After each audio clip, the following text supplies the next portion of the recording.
So you're thinking about selling your house and you're not sure what upgrades or renovations you should be doing before you get it sold. Let's talk about it.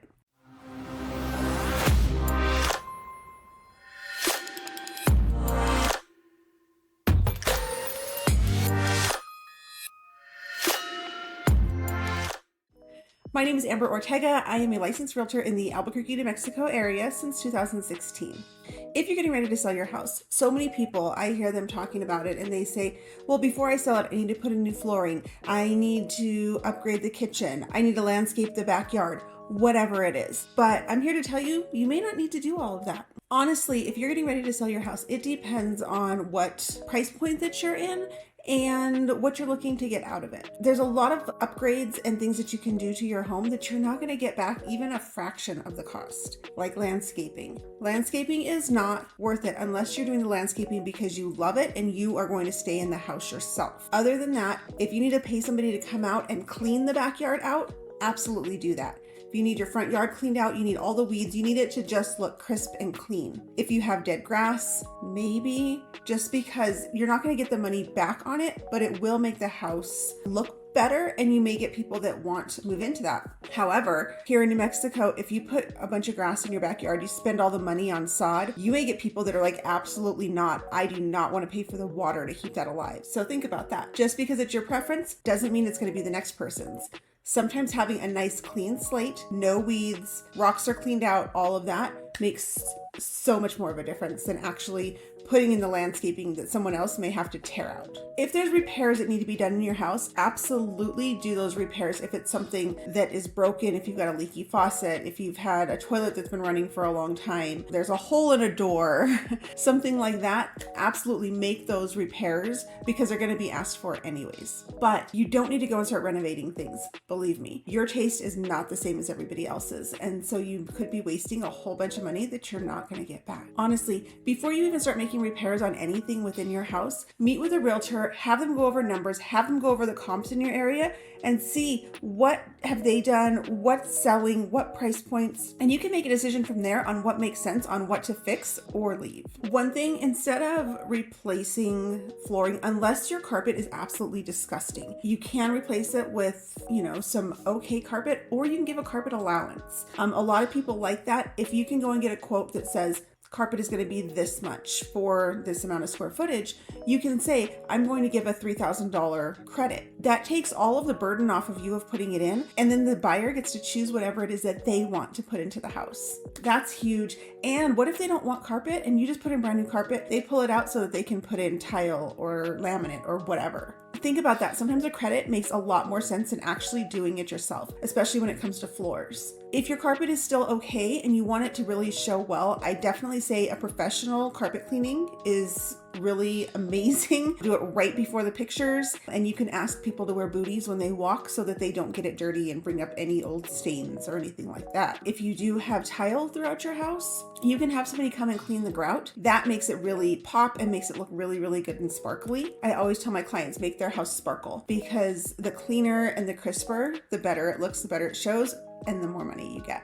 A huge thing when you walk into new construction, something like that, the walls are so crisp and clean that it makes a huge difference. And walking into homes that people have lived in, a lot of times there's smudges, especially if there's like kids or dogs. You'll see little paw prints or hand prints, or just from, adults opening and closing doors and you touch the side of the door as you walk through. These things that as you live there, you may not notice all of these little smudges, but somebody that has never been in your house before, when they walk in, they're going to notice these things. Painting an entire house is really expensive. If you haven't painted in a long time, it may be worth the money to just paint everything. If it's been a couple years, something like that, you may be able to take some of the paint and just touch up in the areas that need it. But definitely invest in a magic eraser and go through and clean everything, especially your doors, around your light switches, things like that, because there is dirt hiding everywhere and you don't notice it whenever you live there every single day. And you may not notice that the coloring is a little bit off because of just the hands touching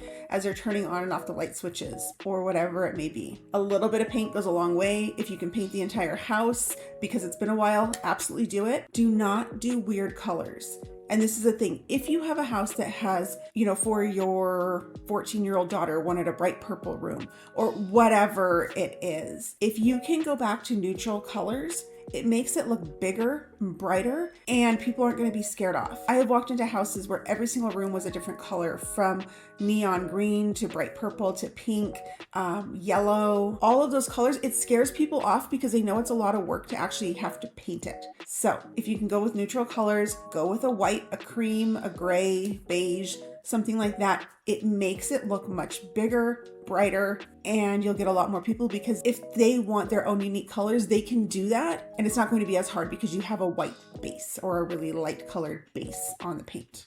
Okay, so as far as your personal items, if you're getting ready to sell, I say pack up everything you don't need. Everything you don't need. If you have personal pictures, anything that has your face, your kid's face, even your pet's face, anything, take all that down. You don't want any evidence of any of your personal things within the house. One, because you have a whole bunch of strangers walking through and they're going to see who lives there, and that's kind of weird. And it makes people a little bit uncomfortable walking in and seeing your kids on the wall when they're trying to picture their family there. So take down anything that is personal like that, and take down anything that is expensive. If you have expensive artwork, if you have any type of pottery or things that is really worth a lot of money, I would pack it away. If you want to leave it out for pictures, maybe just because it looks good in that area. But once you get to showings, take it and put it away. Put a minimal amount of items within the house. Pack up all of your personal items because you want them to be able to picture themselves within this house. You don't want them to picture you, your spouse, your kids, your pets, any of that, because it's going to make it uncomfortable for some people. I have had people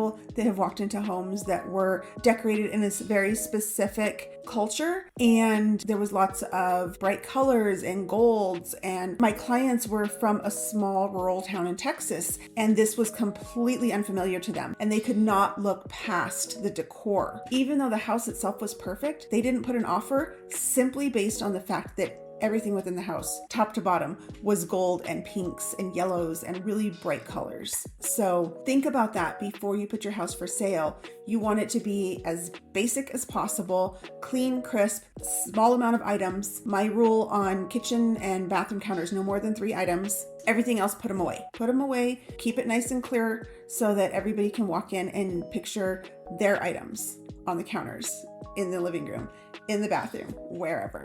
Another important thing, if you have any type of personal security items or medications, things like that that should not be in anybody else's hands, please take those with you when you leave to go when there's going to be showings, so that they are not there for these strangers. Even though they are accompanied by a licensed realtor, you don't know who these people are that are coming in to look at your home, and you don't want them to know what types of medications or personal safety items that you may have within the home. So take as much of that out as you possibly can. You can keep a box to put everything in and then take it with you when you leave, so that the showings are just bare minimum within the house, because people are going to be opening up drawers, opening up cabinets, everything, to be able to take a look and see, does this space work for them? I hope that helps to make sense of what you should and shouldn't be doing. Honestly, talk with your realtor before you start doing anything, before you put in the order for the new countertops, before any of that, because it may make sense for you to update the cabinets because you can get a good deal on them and your cabinets are still from 1985. It may make sense for you to update the cabinets or to put in new countertops because they're broken, but it's very specific to each home